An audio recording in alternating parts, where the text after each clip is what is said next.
Okay, Matthew Stamp here. We're going to do an interview today with Dr. David Walls-Kaufman.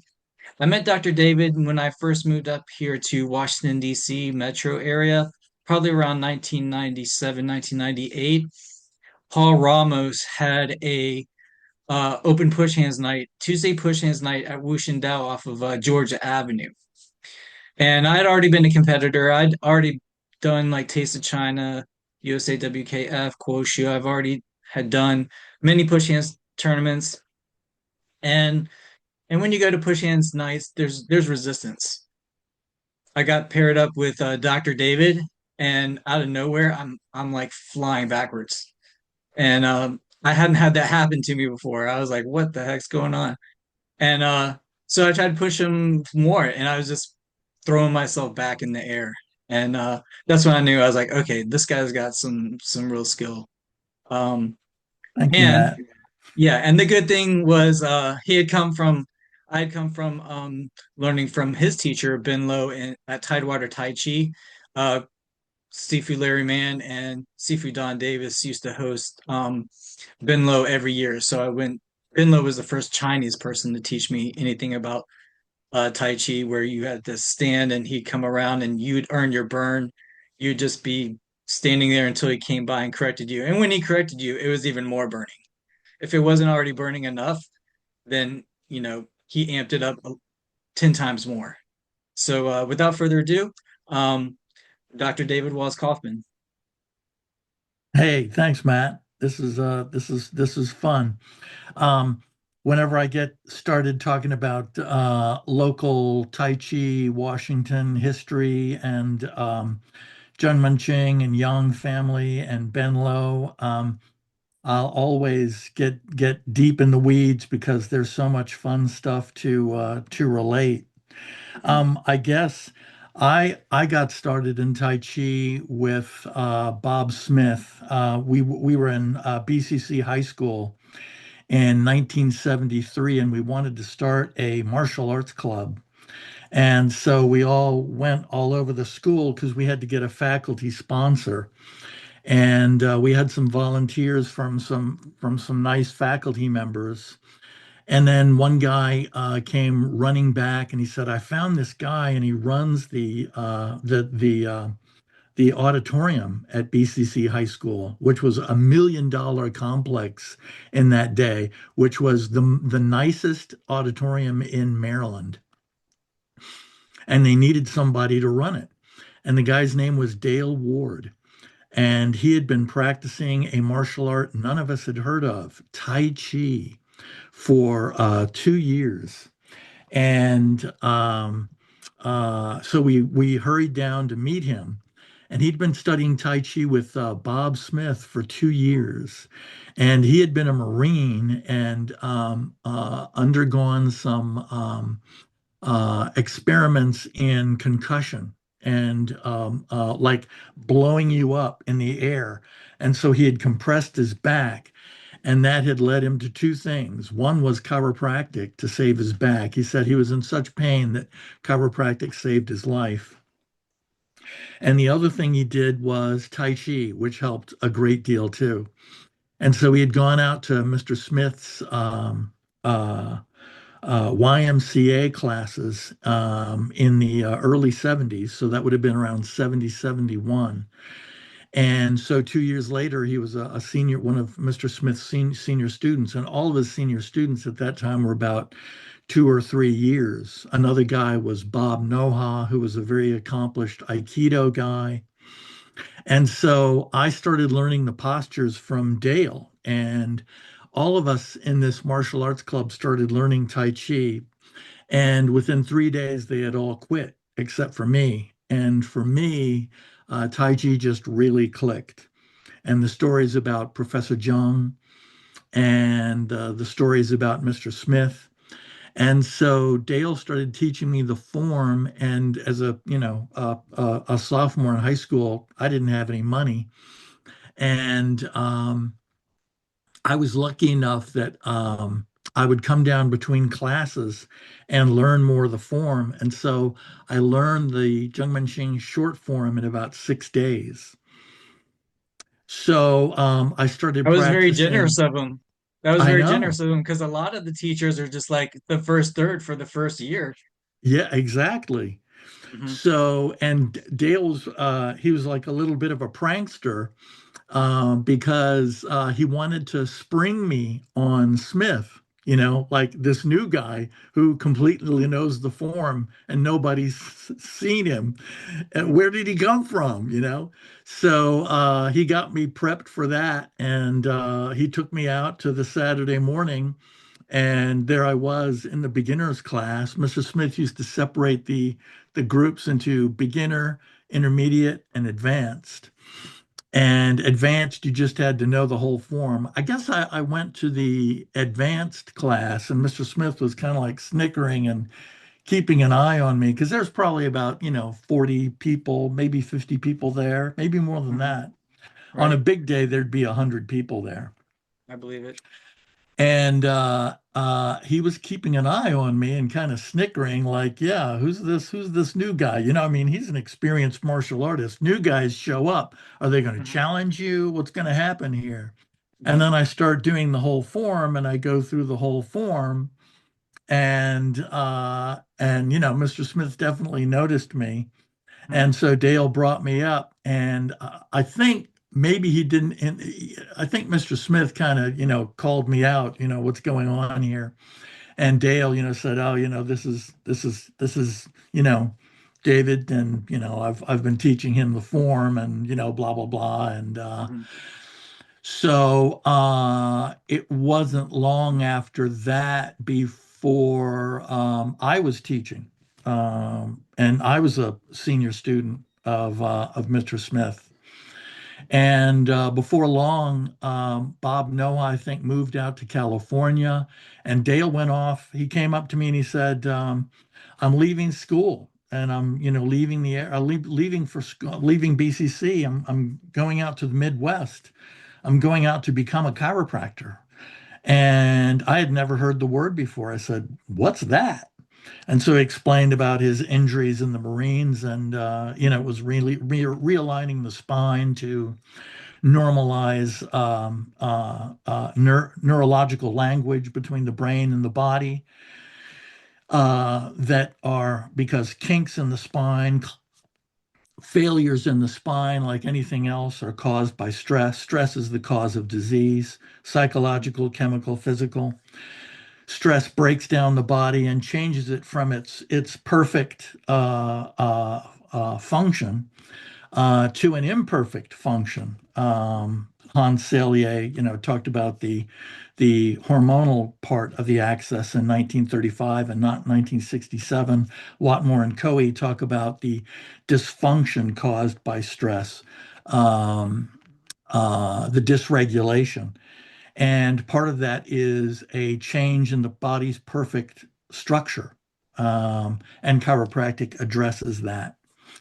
So that was my introduction to Smith and Tai Chi and the local DC world of Tai Chi.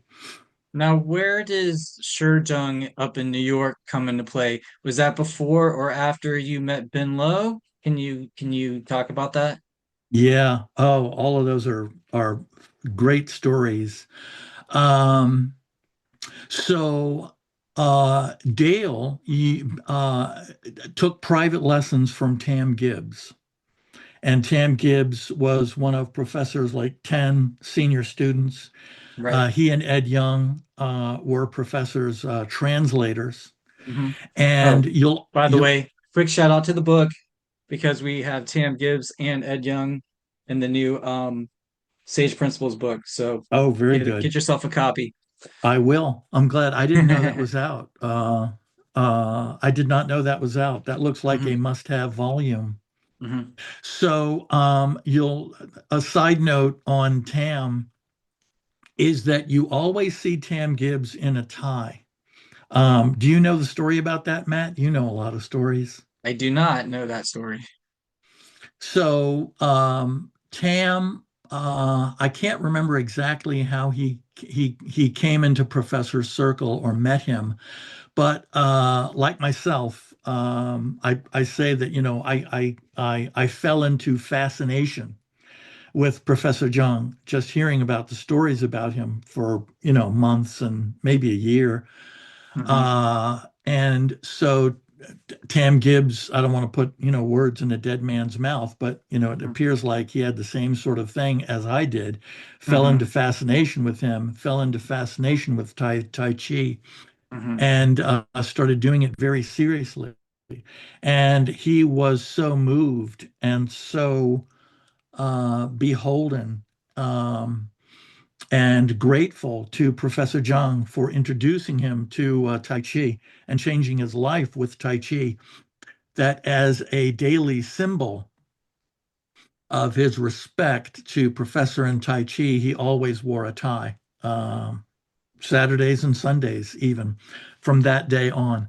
So when you see videos of Dan doing professors, doing on the cover of professors' books, or doing push-hands against in the Hall of Happiness against the wall and Shizhong, he's always wearing a tie. Huh. So Dale took private lessons from him. And Dale went up to Shizhong numerous times and met Professor, and he had the same reaction that a lot of people do. One woman, Mr. Smith turned to in class one night. This is a related story, and I can't remember the woman's name. I think she kind of dabbled in Tai Chi, but he Hmm. said, "What did you think of Professor?" To this woman. And again, I don't remember seeing her before, or maybe since, but Hmm. obviously she had been around a bit because she had met Professor, and I Hmm. didn't. Hmm. And she said, "He's the most fascinating man I've ever met." And Professor allegedly didn't speak English, but that people would say that he would hear the translators say something, and he'd say something to them and correct their translation, so he knew some. And it was said that maybe that was like a screen that he had, so that he didn't have to deal with everyone. With imagine that the questions that a master of five excellences like that would do. Oh Hmm. yeah. In fact, I got to the point early on where I was deciding what to do with my life, and all my life I'd been fascinated with American Indians and camping Hmm. and living in the woods, survivalist kind of stuff. Hmm. And early on, I decided, the world is so messed up. Um, I'm just I don't know, that I was a talented artist. Hmm. And so everyone thought I would be an artist in some way. And I thought, well, maybe I'll be a fine artist. But really, I think what I'm going to do is I'm going to head off into the woods, Alaska or the Yukon or Canada's Northwest Territories. And I'll just, live close to the land and, out where it's wild. And that was always my plan. And I never studied much in school because I knew, I was headed to the outback. And I remember that I graduated, I think we had 460 people in our high school class, and I graduated 35th from the bottom just because, I I didn't study. I I didn't wasn't care going to about school college. either until college. Yeah. I was a skateboarder. Uh-huh. I Yeah. just wanted to So skateboard. So I was headed out to the wilds and didn't really tell my parents because I didn't, want to get much flack for it. But when I learned Tai Chi, I realized, well, I really want to practice hard and attain the highest levels of Tai Chi. And you can't do that out in the woods because I am convinced you must do push hands. You must have that experience of getting hands on your body Hmm. and relaxing under that kind of stress. I'm If gonna you do a can screen relax, share. I'm gonna do a screen share of us pushing some of the videos from 19, 20 years ago when YouTube came out of you pushing, and you can just keep talking. I'm just gonna do a screen share. Okay. Because you like to do things like make it harder for yourself. Like you'll stand 50-50 and let people push you. It's kind of like a handicap in golf or whatever, you know. You'll play the Yes. handicap and Yes. still win. Yes. So, let me do a screen share here. So it was Tai Chi that made me think that I can't go out into the woods and become a Tai Chi master Hmm. because you've got to do push hands. Uh, you can't experience the need for relaxing enough unless somebody is challenging you, coming after you, and trying to move you. So I totally reoriented my life and thought, gosh, maybe, what do I want to do? And immediately what came to mind is my fascination with Professor Zhang. And as Mr. Smith always told us, he was a Confucian master of five excellences. And those were painting, poetry, calligraphy, Chinese traditional medicine, and Tai Chi. And so I said, well, gosh, I'm an artist, so I've got the art like Professor John, and I'm very interested in music. So, I'll make that, my poetry. Hmm. And I'm very interested in writing, and that could be my equivalent for calligraphy. Hmm. And I'm doing Tai Chi, so that's four. I needed a fifth, and I came from a family that was very skeptical of pharma and the medical industrial complex. Hmm. My great grandmother and an aunt had even dabbled in Christian Science.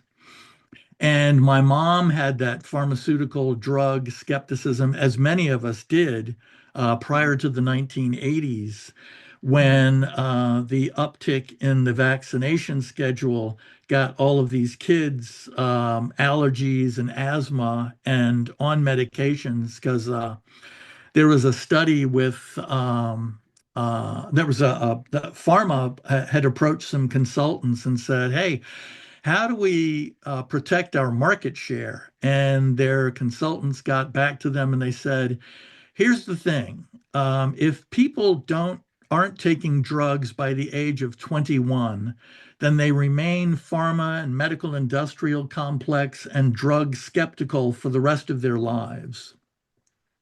If you can get them on drugs, any drugs before the age of 21, they become much more pharma, medical, drug compliant for the rest of their lives. And they said, what you have to do is increase the vaccine schedule because they're going to have all sorts of issues, especially allergies and asthma that is so their parents become the people that put them on the drugs so that they'll be much more medically compliant for the rest of their lives. So back when I was growing up, allergies and asthma were very, very rare. And the oldsters used to say, nobody used to have, allergies. But in any event, I had no interest in going into medicine. But I remember Dale talking about chiropractic and the body knowledge, the anatomical knowledge. Uh, Dale, in fact, came back one time and we were doing push hands together. And I said, I'm thinking about,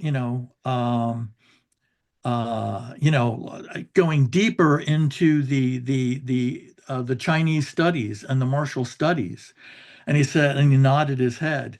And at that point in time, he'd had like a year and a half of the chiropractic program. And Hmm. he said, "You don't have the knowledge. You can't do it." Um, and and I nodded because I knew that he was probably right. And Mhm. then, a couple of years later, when I myself was in, 2 or 3 years into the chiropractic program, you realize, yeah, there's so much background information on physiology, anatomy, neurology, endocrinology, bacteriology, Mhm. immunology that you need. You can't do it. You've got to have, it requires an extensive education to know what's real and what's fake. Mhm. So my fifth piece of the Master of Five Excellences, I made chiropractic. So That was the uh, avenue I wanted to go. Had there been more chiropractic schools, because I didn't want to move to Iowa. I didn't want to go to Georgia, Life College in Georgia. I didn't want to go to Iowa, Davenport yeah, for yeah, Palmer. There were some schools in the Bay Area, uh-huh, um, but I had found an acupuncture school here in Northern Virginia, so that's why I went that direction. But uh-huh, had there been more chiropractic schools, I definitely that's one of the ones I wanted to do. yeah. Well, back in the day, chiropractic was becoming very, very popular. And in the 1960s, the AMA did a survey of medical doctors, and they were shocked to see how accepting medical doctors were of chiropractors. And rather than ask, why is this? The AMA took this elitist top down approach and said, we have to squash this cooperation between MDs and chiropractors. And so they started a campaign to disinformationalize young doctors and nurses in medical schools and nursing schools, and prejudice them against chiropractors. And they called it the Anti-Chiropractic Committee. And then a couple of years later, they realized, oh, we better change the name from the Anti-Chiropractic Committee because that's monopolistic behavior and conspiracy behavior.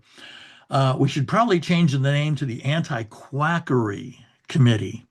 So it became known as the Anti-Quackery Committee. So when you're trying to squash chiropractic, it's not chiropractic, it's any kind of quackery, but the quackery that they were trying to kill was chiropractic. And the things they did were utterly shocking. Their biggest weapon was Ann Landers, who turned out to be the sister-in-law of one of the high muckamucks at the AMA, and she would give advice. And they said, Anne, you can be a conduit to our AMA opinions about chiropractic, our propaganda against chiropractic. And so Ann Landers, who is this trusted advice columnist to people all around the world, if people said, well, I'm thinking of going to a chiropractor, she would give them these straight propaganda lines from the AMA. And one of the pieces of this conspiracy that came out because this guy, whom we still don't know who he is, at the AMA became disgusted with the conspiracy, and he called himself. Uh, if you remember the attack on Nixon was came through a guy who called himself Deep Throat in the early 70s. Right. Hmm. And I think that was Al Haig, it turned out to be. I can't remember. But in any event, in alignment with that political event going on in the early 70s, this AMA leaker, whistleblower, called himself Sore Throat. So Sore Throat released millions of documents, boxes and boxes of documents from the AMA, and he was afraid for his life. He went from payphone to payphone, and he was calling the International Chiropractors Association, the American Chiropractors Association, Palmer College. He was calling, and many of the chiropractic schools, they didn't realize, they just thought it was if medicine would just slow down and listen to us and our holistic message, they'd see that, we're trying to help. We're not trying to hurt. They didn't Hmm. realize that the bias in the AMA was a sociopathic bias. it was greed, it was market share, it was authority. They didn't want to give any of that up. And they probably knew the shortcomings of medicine, the dangers of medicine, and that you can get around so much of that with Mhm. holistics rather Mhm. than the artifices that Mhm. medicine offers. And they just weren't interested in that. So they just they gave no quarter, and one chiropractor decided to take the lead, and many of the schools and the associations were afraid of sort of saying, "Hey, we now have this information on what pharma, the medical industrial complex, and the AMA are doing." Mhm. And but they were afraid of sort of the social and political and media resistance. But the ICA, bless their hearts, the International Chiropractors Association, and donate to them. They're a top organization now, Mhm. and they always have been. And the viewing public, they should look it up. ICA, International Chiropractic Association. Okay, let's circle back to Tai Chi Sure. because so after you go to Davenport, you get your chiropractor's license. Is this where you come back into Tai Chi and you meet Ben Lo, or um tell us that story about Ben Lo? And I also want to talk about, didn't you do like a big Chin Manching event that was like in Paris or something? You did some push hands or something? Yes, yes. So I got into the weeds on that chiropractic stuff, and I'm happy to be pulled back to Tai Chi. Uh-huh. Things are kind of interrelated. Holistics are Yeah. kind of always interrelated. Mm-hmm. But Dale said, "Hey, I'm going to take a trip up to Shizhong. You should come." And so I think I made 4 or 5 trips with him up to Shizhong on Sundays. We'd take the train up, which was 75 cents at the time, and then the subway up to down to Chinatown and to Shizhong. And you'd get there and knock on the door, and somebody would throw a key on a ribbon down to the sidewalk out the window, and then you'd walk up like flights of stairs to the top level. And I've told people that this was not like any martial arts studio there's ever been. And I wrote a short story article about it called "The Hall of Happiness" that the I'll put a Jung link in the family. bottom on it. Okay, It's on your blog. I've seen it. okay, and the Jung family sent me a letter and they said, "We love this story. Can we put it on the Jung Manching official website?" And I said, "Please do. I'd be honored." Mhm. But this place was like no other place. I mean, the energy, and it was more like a sort of really like a Soho art gallery or a informal think tank, with Mhm. the calligraphy classes going on, the sword form classes, the form classes, and the Hall of Happiness, the wall where the push hands was being done, and really a wonderful, happy space. And unfortunately for me, Professor was never there on Mhm. those Sunday afternoons I was there. Mhm. And the last time I went up, is this okay to stay on? This is a good story. Yeah, yes. Keep going. So that last Sunday, Dale said we got to go up because he's Professor Jung is leaving, and I think this was 74, maybe 75.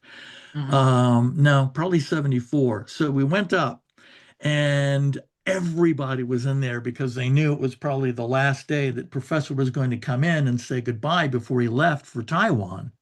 Hmm. And he never showed up. And then he went back to Taiwan. And when he was back in Taiwan, of course, he got poisoned with the wood alcohol Hmm. and went into the hospital. And then he was getting better. And then they decided to do some heroic medical intervention, and that's what killed him. And so Madame Jung was extremely upset with the heroism and stress of Western medicine, and really disliked it ever after. Hmm. But yeah, so I was up at Professor at the Shijong numerous times, and unfortunately always missed Professor.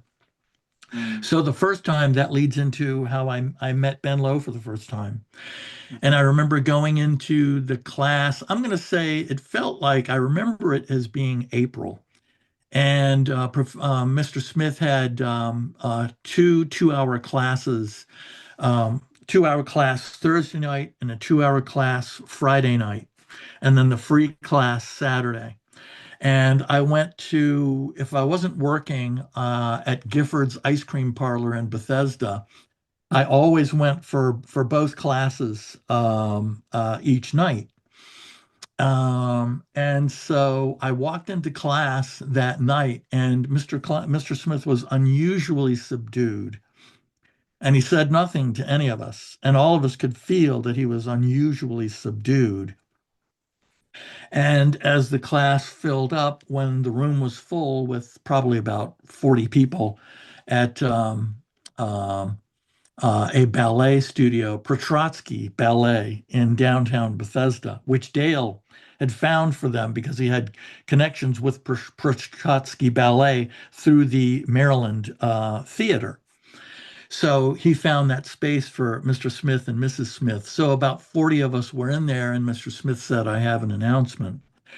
I got word that Professor died today. And he told us about it. There weren't really many details. And so, because of that, the division of labor uh, among professors, senior students were that Ben was by then in San Francisco. He had been there a couple of years. No, I think he got there in like 70 or 71, so he might have been there as many as 4 years. But he it was decided among the senior students that Ben would not go back to Taiwan because that already had, 10 disciples of Professor Zhang. Huang Xingshen, all of these guys, they had enough representation and they would have their memorial service at the Shizhong Taiwan School. So it was decided that Ben would come from San Francisco, and he would go and preside at the memorial service at Shizhong in New York. And on that trip, he came through D.C. and he came there. I believe it was on a Friday night, and so we all met Ben for the first time, and he gave a demonstration of Tai Chi. And, it was that night and getting my hands on Ben Lowe that, I experienced Jun Chi, real Chi, which, in my opinion, if a person cannot demonstrate Jun Chi, authentic Chi, in the power of their body, then they should not be called a grandmaster. I think that title should be specifically reserved for that group of people that can do that. And back then, and up until a few years ago, that was a very very small group of people. But now, as more teachers, can demonstrate Jun Chi and inspire people to dedicate their practice to Tai Chi at that kind of level that I think you need to achieve that, um, more and more people are going to be able to demonstrate that and clearly demarcate for humanity as it should that Tai Chi is uh, a unique practice. And, Hesiod said, all things in moderation. And that's true.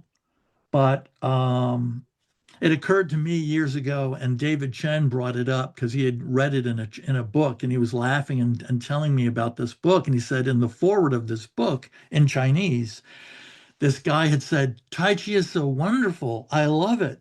It's the only thing that I can do the more I practice it. Even if I practiced it all day, every waking moment, it would only be better for me. There's never a point of diminishing returns with Tai Chi. Even if I get tired and I sit down, I can still, compose my chi and consolidate my chi and make myself a column.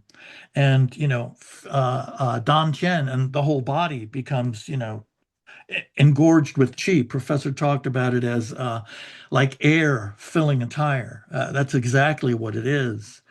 And yeah, and then if you get mentally exhausted and you just can't focus, meditation focus anymore, and you fall asleep, fine, and then you wake up, you can still go on and practice. And the more you practice, the better it is. And Ben said something that I will keep private to me, to myself, and maybe for another talk. But he said something about the levels of Tai Chi that I find very, very interesting because I've not seen it mentioned anywhere. And even that is reflective of the meaning and the methodology of Tai Chi and what it tells us and what it leads us to. But let's see. Okay, let's do a pause here. Yeah.